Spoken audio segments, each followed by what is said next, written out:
യോഹന്നാൻ സ്നാപകൻ അത്ഭുതങ്ങളൊന്നും തന്നെ ചെയ്തില്ല. എന്നാൽ യോഹന്നാൻ നിമിത്തം ഒത്തിരി പേര് അത്ഭുതങ്ങൾ പ്രാപിച്ചു. എങ്ങനെയാണത്?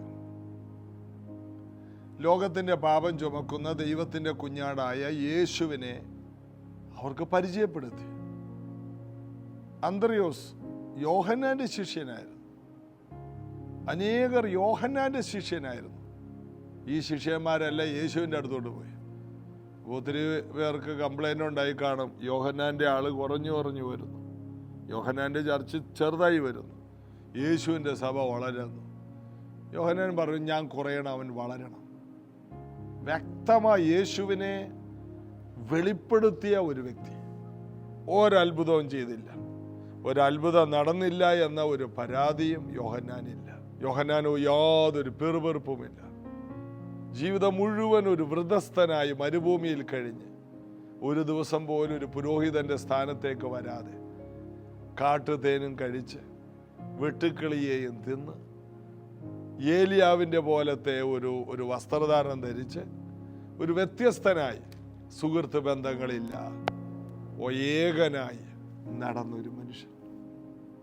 ആരുമായി അടുത്ത ബന്ധമില്ല. എന്നാൽ ആ വ്യക്തി ഒരു വലിയ കാര്യം ചെയ്തു, യേശുവിനെ ചൂണ്ടിക്കാണിച്ചു. അതുകൊണ്ട് ആ കാലത്ത് ഒത്തിരി പേര് യേശുവിൻ്റെ അടുക്കൽ വന്ന് കൃപകൾ, സൗഖ്യങ്ങൾ പ്രാപിച്ചു. യോഹന്നാൻ അത്ഭുതം ചെയ്തില്ലെന്നേ ഉള്ളൂ, യോഹന്നാന്റെ അടുക്കൽ വന്നവർക്ക് എല്ലാം അത്ഭുതങ്ങളുണ്ടായി. രക്തസ്രാവക്കാരത്തി സ്ത്രീ എന്തുകൊണ്ടാണ് അങ്ങനെ പറഞ്ഞേ? അവന്റെ വസ്ത്രത്തിന്റെ തൊങ്ങലെങ്കിലും തൊട്ടാൽ ഞാൻ സൗഖ്യം. ഇത് അവളോട് ആര് പറഞ്ഞു? യോഹന്നാന്റെ പ്രസംഗമാണത്. അവന്റെ ചെരുപ്പ് കുനിഞ്ഞഴിക്കാൻ ഞാൻ യോഗ്യനല്ല, അവൻ തീയിൽ നിങ്ങളെ മുക്കിപ്പൊക്കും. യേശുവിനെ ഏറ്റവും ഉയരത്തിൽ വിശദീകരിച്ച വ്യക്തി, വെളിപ്പെടുത്തിയ വ്യക്തി. യേശുവിൻ്റെ ഷൂവിൻ്റെ ലേസ് കുനിഞ്ഞഴിപ്പാൻ ഞാൻ യോഗ്യനല്ല. അവൻ്റെ കയ്യിലിരിക്കുന്ന വീശുമുറം പതിരിനെ വേർതിരിക്കും, നല്ലതിനെ കളപ്പുരയിൽ കൂട്ടും, മനുഷ്യരിൽ നല്ലതിനെ ചീത്തയെ രണ്ടാക്കും. ഇതെല്ലാം യേശുവിനെ കുറിച്ച് പറഞ്ഞപ്പോൾ, യേശുവിനെ ചൂണ്ടിക്കാണിച്ചപ്പോൾ യോഹന്നാൻ ചെയ്ത പോലൊരു അത്ഭുത ശുശ്രൂഷ സ്ത്രീകളിൽ നിന്ന് ജനിച്ചവരിൽ ആരും ചെയ്തില്ല. ഏറ്റവും വലുത്, ജനങ്ങളെല്ലാം യേശുവിൻ്റെ അടുത്ത് ഓടിക്കൂടിയപ്പോൾ ജനങ്ങൾക്കറിയേണ്ടത് ഇത്രയും ശക്തനായ പ്രവാചകൻ എന്തുകൊണ്ട് ഒരു അത്ഭുതവും ചെയ്തില്ല? വേണ്ട, യേശു അത്ഭുതം ചെയ്താൽ മതി, യേശു വളരണം. ഇതിൽ നിന്ന് നമ്മൾ മനസ്സിലാക്കേണ്ടത്, നമ്മൾ ഇനി ഒരു അത്ഭുതം നമ്മിലൂടെ നടന്നാലും അതിലൂടെ യേശുവിൻ്റെ നാമത്തിന് കൂടുതൽ വലിപ്പം കിട്ടണം, യേശുവിൻ്റെ നാമം ഉയരണം. ഈ ഒരു മനോഭാവമാണെങ്കിൽ നമ്മുടെ ജീവിതത്തിൽ ഒത്തിരി ആനന്ദിപ്പാൻ ദൈവം അവസരങ്ങളെ തരും.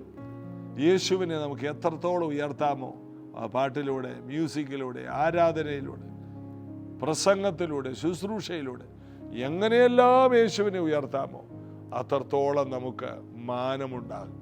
കർത്താവ് അനുഗ്രഹിക്കട്ടെ. ചേർന്ന് പാടി യേശുവിനെ ആരാധിക്കാം. Draw me close to you,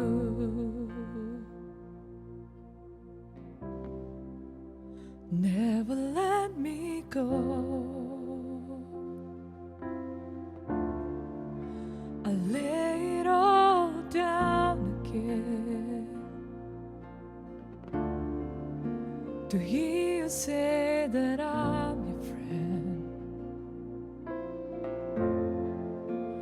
You were my desire, no one else will do, 'cause nothing else could take your place. To feel the warmth of your embrace, help me find a way, bring me back to you.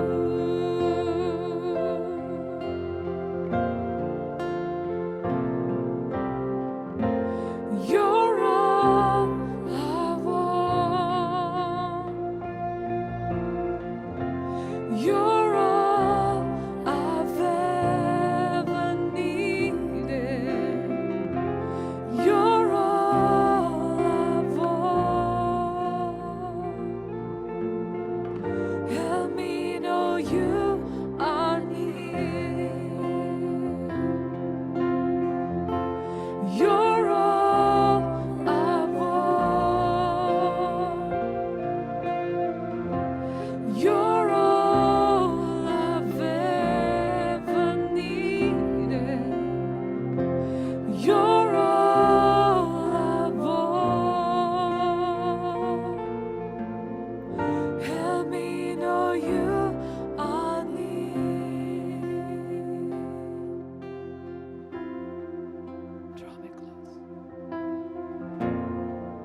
Draw me close to you.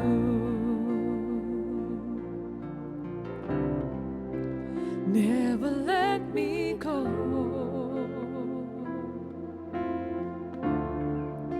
I lay it all down again to hear you say that I'm your friend. Yes. You are my desire.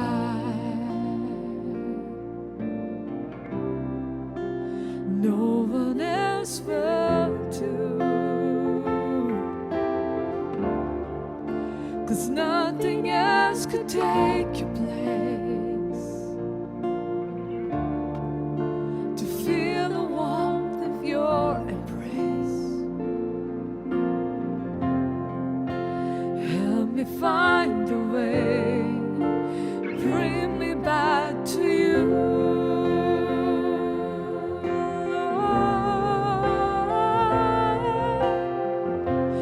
You're all I want.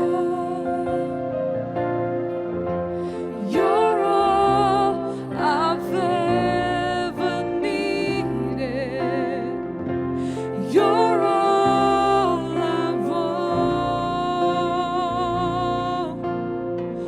Help me know you are near. You're all I want. You're all I've ever needed. You're all I want. Help me know you are near, Jesus. Help me know you are near. Help me know you are near. യോഹന്നാന്റെ സുവിശേഷം 11-ാം അധ്യായം വളരെ താല്പര്യത്തോടെ ആയിരിക്കണം Bible നമ്മൾ വായിക്കേണ്ടത്. രാപ്പകൽ ധ്യാനിച്ച് സന്തോഷിക്കണം. കഴിഞ്ഞ 2 ദിവസങ്ങളിൽ ഈ 11-ാം അധ്യായത്തിൻ്റെ ഓരോ വാക്യങ്ങൾ, 1-2 വാക്യങ്ങൾ വെച്ച് നമ്മൾ ധ്യാനിച്ചു. കഴിഞ്ഞ ദിവസം നമ്മൾ ഇഷ്ടത്തെക്കുറിച്ച്, സ്നേഹത്തെക്കുറിച്ചാണ് ചിന്തിച്ചത്. നിനക്ക് പ്രിയനായവൻ ദീനമായി കിടക്കും. എന്നാൽ അടുത്ത വാക്യത്തിൽ യേശു ഇവരെ 3 പേരെയും, മറിയെയും മാർത്തയെയും ലാസറിനെയും സ്നേഹിച്ചിരുന്നു. അതാണ് നമ്മൾ 5-ാം വാക്യത്തിൽ കണ്ടത്. സ്നേഹം എന്ന ഒരനുഭവം ദൈവത്തിനുണ്ടോ, അവിടെ ദൈവപ്രവൃത്തിയുണ്ട്. മറ്റൊരു വാക്യം നമ്മൾ ചിന്തിച്ചു, യോഹന്നാൻ 3:16. ദൈവം ഈ ലോകത്തെ സ്നേഹിച്ചു. അതിനെക്കുറിച്ച് റോമാലേഖനത്തിൽ പറയുന്നു, നമ്മൾ പാപികളായിരിക്കുമ്പോൾ തന്നെ കർത്താവ് കൃത്യസമയത്ത് നമുക്ക് വേണ്ടി മരിക്കാൻ ദൈവം തനിക്ക് നമ്മോടുള്ള സ്നേഹത്തെ പ്രദർശിപ്പിച്ചു. ദൈവത്തിന് എല്ലാവരും ഇഷ്ടമാണ്. അതുകൊണ്ടാണ് ദുഷ്ടന്മാരുടെ മേലും നീതിമാന്മാരുടെ മേലും വെയിലും മഴ അയക്കുന്നത്. എത്ര തെറ്റുകൾ ചെയ്തിട്ടും ദൈവം പെട്ടെന്ന് അതിനൊന്ന് ശിക്ഷ കൊടുക്കാത്തതിൻ്റെ കാരണം ദൈവം അറിയാത്തത് കൊണ്ടല്ല. ദൈവം മടങ്ങി വരുവാൻ, മാനസാന്തരപ്പെടാൻ, അനുതപിപ്പാൻ, യേശുവേ എന്ന് വിളിക്കാൻ ചാൻസ് വെച്ചിരിക്കുകയാണ്. നമ്മൾ ചെയ്യുന്ന തെറ്റുകൾക്കൊത്തവണ്ണം ദൈവം നമ്മെ ശിക്ഷിക്കുന്നില്ല, പകരം നമുക്ക് ചാൻസ് തരികയാണ്. ബൈബിൾ വായിച്ച് തിരുത്താനും മടങ്ങി വരുവാനും. ബൈബിൾ അത്ഭുതം എന്ന് പറയുന്നത് ആഹബ് എന്ന രാജാവൊക്കെ എത്ര ദുഷ്ടനായിരുന്നു. എന്നാൽ ഒരു പ്രവാചകൻ വന്ന് നീ പെട്ടെന്ന് മരിച്ചു പോവും, നിന്റെ കയ്യിലിരിപ്പ് ശരിയല്ല എന്ന് പറയുമ്പോൾ ഉടനെ ചാക്കിനകത്തിരുന്ന് ചാരമൊക്കെ വാരിയിട്ട് താൻ ഉപവസിക്കാൻ തുടങ്ങി. ഉടനെ ദൈവം പറയണം, ഇല്ല, നിന്റെ അനർത്ഥത്തെ മാറ്റിക്കളയണം, നിന്റെ കാലത്ത് അത് ഉണ്ടാകില്ല. ദൈവസല് വീണവരോടൊക്കെ പറഞ്ഞിട്ടുണ്ട് ദൈവം, ഞാൻ നിന്നെ മാറ്റും. ദാവീദിനോട് പറഞ്ഞു, ശലോമോനോട് പറഞ്ഞു. ഏറ്റുപറഞ്ഞു ഉപേക്ഷിക്കുന്നവർക്ക് കരുണ എന്നുള്ളൊരു ബ്ലെസ്സിങ് ദൈവം വെച്ചിരിക്കുകയാണ്. ദൈവത്തിൻ്റെ വലിയ കരുണയാണ് നമ്മൾ ഈ അനുഭവിക്കുന്ന എല്ലാം. ജീസസ് എവരിടെ കാണുന്ന ഓരോരുത്തരോടും പറയാം, നിങ്ങൾ അറിയണം, ഈ ഇരിക്കുന്ന ഞാൻ ദൈവത്തിൻ്റെ വലിയ കരുണ കൊണ്ടിരിക്കുന്നവനാണ്.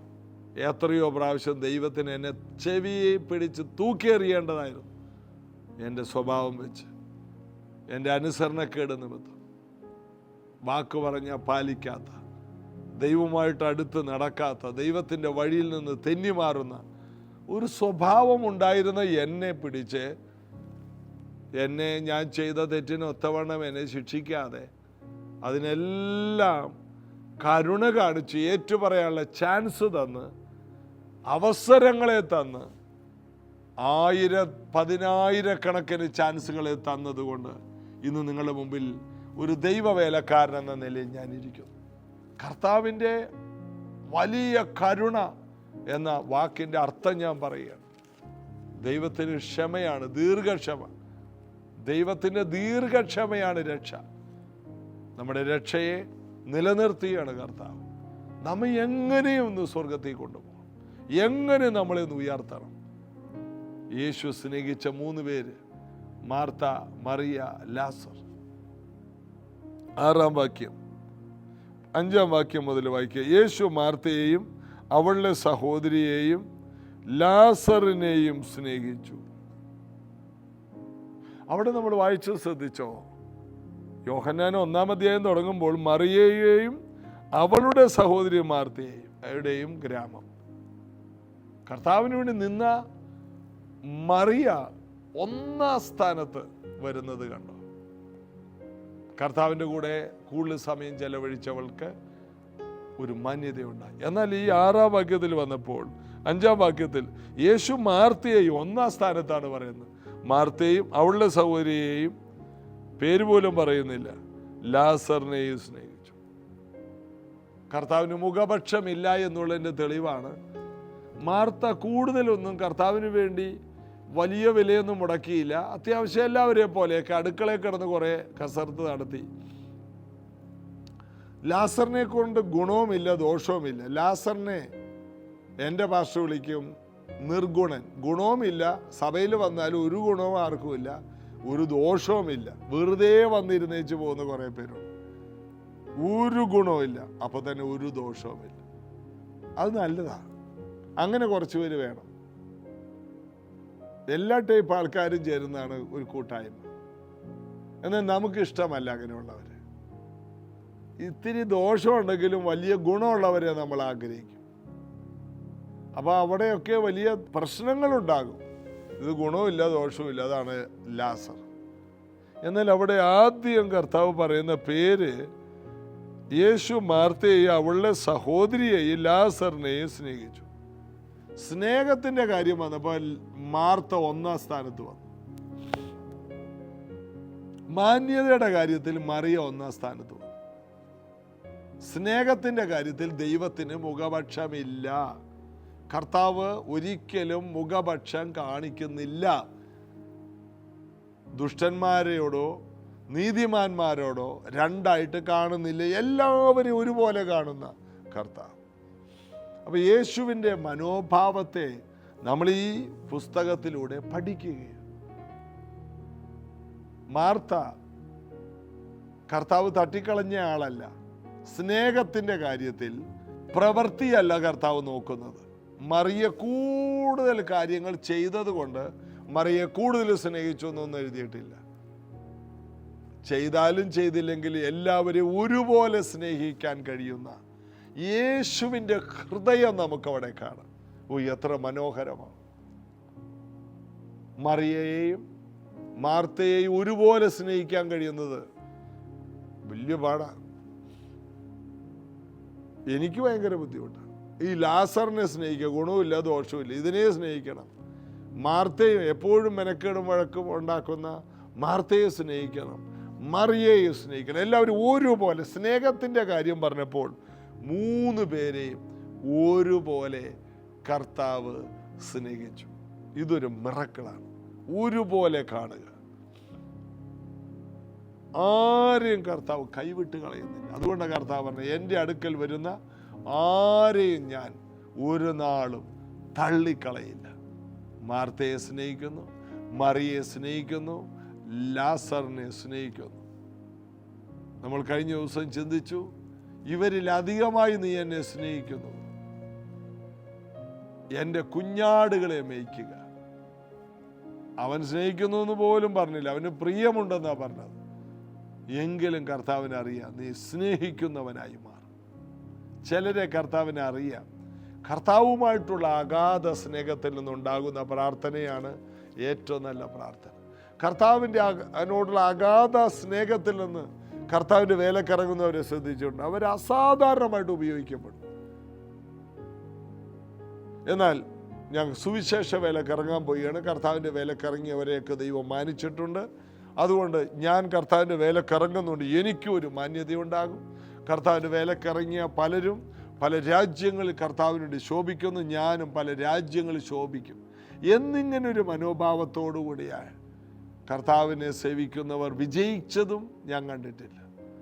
എന്നാൽ കർത്താവിൻ്റെ സന്നിധിയിൽ സ്നേഹത്തിൻ്റെ വികാരത്തിൽ ആഴമായി 1 കൊരിന്ത്യർ 13 പറയുന്ന ആ ആഴമായ അനുഭവത്തിൽ ചുവട് വെക്കാമോ, വലിയ ദൈവപ്രവർത്തികളുണ്ടാകും. 7-ാം വാക്യം, എന്നിട്ടും അവൻ ദീനമായി കിടക്കുന്നു എന്ന് കേട്ടാറെ അവൻ അന്ന് ഇരുന്ന സ്ഥലത്ത് 2 ദിവസം പാർത്തു.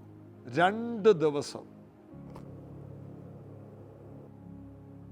യേശു അവിടെ പാർത്തത്. ഈ വീട്ടിലെ ഒരു വിഷയം കേട്ടാൽ ഓടിച്ചെല്ലണ്ടേ? എന്തുകൊണ്ട് യേശു ഓടിച്ചെല്ലാത്ത? യേശുവിനറിയാം, ഞാൻ സ്നേഹിക്കുന്ന വീട്ടിൽ ഞാൻ ചിലത് ചെയ്യും. കർത്താവ് സ്നേഹിക്കുന്ന ഒരു വീട്ടിൽ കർത്താവ് ചില പ്രവർത്തികൾ ചെയ്യും. ഒരമ്മ ജനിച്ച കുഞ്ഞിനെ എന്തെല്ലാം കാര്യം 1-2 പോകുന്ന ഈ കുഞ്ഞ് ശരീരം മുഴുവൻ ചീത്തയാക്കുന്നു. ഇടയ്ക്ക് വായിൽ നിന്ന് ഛർദിക്കും ഈ കുഞ്ഞ് ഇതെല്ലാം ചെയ്തിട്ട് ഈ അമ്മയ്ക്ക് വല്ല പരാതിയുണ്ട്? ഏത് നേരം ഈ അമ്മയുടെ ദേഹത്ത് മൂത്രമൊഴിക്കും. ഈ കുഞ്ഞ് അടുത്ത് കിടക്കുന്നുണ്ട്, അമ്മയ്ക്ക് ഭയങ്കര ദുർഗന്ധമാണ്. 1-2 എപ്പോഴും ഇങ്ങനെ സാധിച്ചുകൊണ്ടിരിക്കും. എങ്കിൽ ഈ കുഞ്ഞ് ഇതെല്ലാം ചെയ്യുന്നത് ഈ അമ്മയ്ക്ക് ഭയങ്കര ഇഷ്ടമാണ്. കാരണം സ്നേഹമാണ് അതിൻ്റെ വികാരം. ഇതുപോലെ യേശു ദീനമായി കിടക്കുന്നു എന്ന് അറിഞ്ഞിട്ടും 2 ദിവസം വൈകി. പിന്നെ നമ്മൾ വായിക്കുന്നു 4 ദിവസം രോഗിയായി ഈ ലാസർ കിടന്നിട്ടും യേശു ലാസറിനെ സൗഖ്യമാക്കുന്നില്ല. അതിൻ്റെ കാരണം നമുക്കറിയാം. ഒരു വലിയ മഹത്വം ലാസറിൻ്റെ വീട്ടിൽ കൊണ്ടുവരണം. ഒരു വലിയ ദൈവപ്രവൃത്തി ഈ വീട്ടിലുണ്ടാകണം. ഈ വീടിനെ ലോക ചരിത്രത്തിൽ ഒരിക്കലും ആർക്കും മറന്നു കളയാൻ കഴിയാത്ത ഒരു വീടാക്കി മാറ്റണം. അതിനുവേണ്ടി ദൈവം ചെയ്യുന്ന വലിയ കാര്യങ്ങളാണത്. അപ്പോൾ ടെസ്റ്റിൽ നിന്നാണ് ടെസ്റ്റ് മണി ഉണ്ടാകുന്നത്. പരിശോധനയിൽ നിന്നാണ് വലിയ സാക്ഷ്യങ്ങൾ ഉണ്ടാകുന്നത്. ഈ കുടുംബത്തിനകത്ത് ഇതൊരു വലിയ ടെസ്റ്റാണ്, വലിയ പരിശോധനയാണ്. ഈ വലിയ പരിശോധന 4 ദിവസത്തെ വലിയ പരിശോധന ആർക്കുമില്ലാതിരിക്കട്ടെ എന്ന് ഈ സഹോദരിമാർ പോലും കരഞ്ഞു കാണും. യഹൂദന്മാർ, കർത്താവേ, അല്ലെങ്കിൽ ദൈവമേ, ഈ പാവപ്പെട്ട ഈ പെൺപിള്ളേർക്ക് ഇനി ആരുമില്ലല്ലോ, അപ്പനില്ല അമ്മയില്ല, ആകെ ഉണ്ടായത് ആങ്ങളെയാണ്, ആങ്ങളെ അങ്ങ് വിളിച്ചല്ലോ, ഇനി ആരുമില്ലല്ലോ. അത് ഏറ്റവും വലിയ ടെസ്റ്റാണ്. ഇവരുടെ ഭാവി എന്താവും? ഇവർക്ക് ആരുമില്ലാതെ പോയല്ലോ. ആ ടെസ്റ്റിൽ നിന്ന് ഏറ്റവും വലിയൊരു ടെസ്റ്റ് മണി ഉണ്ടായി വരികയാണ്. ഇത് കേൾക്കുന്ന ഓരോ വ്യക്തികളും അറിയണം, നിങ്ങൾക്ക് പരീക്ഷയ്ക്കായി സംഭവിച്ച അഗ്നി പരിശോധനയിൽ ഒരപൂർവ കാര്യം വന്നെങ്കിൽ അതിശയിക്കരുത്. കർത്താവ് സ്നേഹിക്കുന്ന കുടുംബത്തെ കൈവിട്ട് കളയില്ല. എന്നെ സ്നേഹിക്കുന്നവർക്ക് ഞാൻ വസ്തുവക അവകാശമാക്കി തരും. സദൃശവാക്യത്തിൽ പറയും. അബ്രഹാം ദൈവത്തിന്റെ സ്നേഹിതനായിരുന്നു. അവര് തമ്മിൽ ഭയങ്കര സ്നേഹമായിരുന്നു. അപ്പൊ സ്നേഹത്തിന്റെ മുൻപിൽ ചില തടസ്സങ്ങൾ ഉണ്ടാകും, എന്നാൽ അതെല്ലാം ഭയങ്കര അത്ഭുതമായിട്ട് മാറും. ചിലത് വൈകുന്നത്, ആ വൈകുന്നതിനനുസരിച്ച് അത്ഭുതത്തിന്റെ ഗ്രേഡ് കൂടും. ഇന്ന് ആരോടോ പരിശുദ്ധാത്മാവ് പറയുന്നു, നിന്റെ ജീവിതത്തിലെ പലതും വൈകുന്നതിനനുസരിച്ച് നിന്റെ സാക്ഷ്യത്തിൻ്റെ ലെവൽ വേറെയായിരിക്കും. ഞാൻ ഉറപ്പോടെ പറയാം, ഇതൊരു പ്രവചനമായി പറയാം. നിങ്ങളുടെ ജീവിതത്തിൽ പലതും വൈകുന്നത് തിന്മയ്ക്കല്ല, വലിയ നന്മയ്ക്കാണ്. അബ്രഹാമിൻ്റെ വൈകൽ ഒരു ഇസഹാക്ക് ജനിക്കാൻ കാരണമായി. വലിയ വൈകൽ അവരുടെ ജീവിതത്തിലുണ്ടായി. അതൊരു വലിയ മഹത്വമാക്കിയ ദൈവം മാറ്റി. നമുക്കൊന്ന് പ്രാർത്ഥിക്കാം. ഈ സന്ദേശങ്ങൾ തുടരും. കർത്താവിൽ നമുക്ക് അടിയുറച്ച് വിശ്വസിക്കാം, പ്രാർത്ഥിക്കാം. യേശുവേ, ഈ ദൈവവചനങ്ങൾ ഞങ്ങളുടെ ജീവിതത്തെ അടിമുടിയൊന്ന് മാറ്റിമറിക്കട്ടെ. കൂടുതൽ അങ്ങയെ സ്നേഹിച്ച് അങ്ങയുടെ വഴിയിൽ നടന്ന് അങ്ങയുടെ ഇഷ്ടങ്ങൾ വേഗത്തിൽ കണ്ട് സ്തോത്രം ചെയ്യാൻ ഓരോ വ്യക്തികളെ അങ്ങ് സഹായിക്കണം. രോഗസൗഖ്യങ്ങൾ, അസാധാരണ സാമ്പത്തിക വിടുതലുകളും ഇവർ കാണട്ടെ. ദൈവദൂതന്മാർ ഇവരുടെ വീടുകളിൽ ഇറങ്ങട്ടെ. വലിയ ദൈവപ്രവർത്തികൾ ഉണ്ടാകട്ടെ യേശുവിൻ നാമത്തിൽ. ആമേൻ. നാളെ ഈ സമയത്ത് കർത്താവിൽ ബലപ്പെടാൻ വീണ്ടും നമുക്ക് ഒരുമിച്ച് കൂടാം. ഈ ദൈവവചനങ്ങൾ നിങ്ങൾ മറ്റുള്ളവർക്ക് പങ്കുവെക്കുന്നുണ്ടെന്ന് ഞാൻ വിശ്വസിക്കുന്നു. പ്രൈസ് ജനറേഷൻ കൂട്ടായ്മയെ സ്നേഹിക്കുന്ന ഒത്തിരി പേരുണ്ട്. സ്നേഹിക്കുന്ന നിങ്ങൾക്ക് ഞങ്ങൾക്ക് വേണ്ടി പ്രാർത്ഥിക്കാൻ കഴിയും. ഏറ്റവും വലിയത് ഞങ്ങൾ നിങ്ങളോട് ചോദിക്കുന്നത് പ്രാർത്ഥനയാണ്. ഞങ്ങളെ ഓർത്ത് പ്രാർത്ഥിക്കണം. ഇത് തുടരാനും അടുത്ത ലെവലിലേക്ക് വളരാൻ ആഴമായ പ്രാർത്ഥന ചോദിക്കുന്നു. കർത്താവ് അനുഗ്രഹിക്കട്ടെ. നാളെ ഇതേ സമയത്ത് കാണാം. God bless you.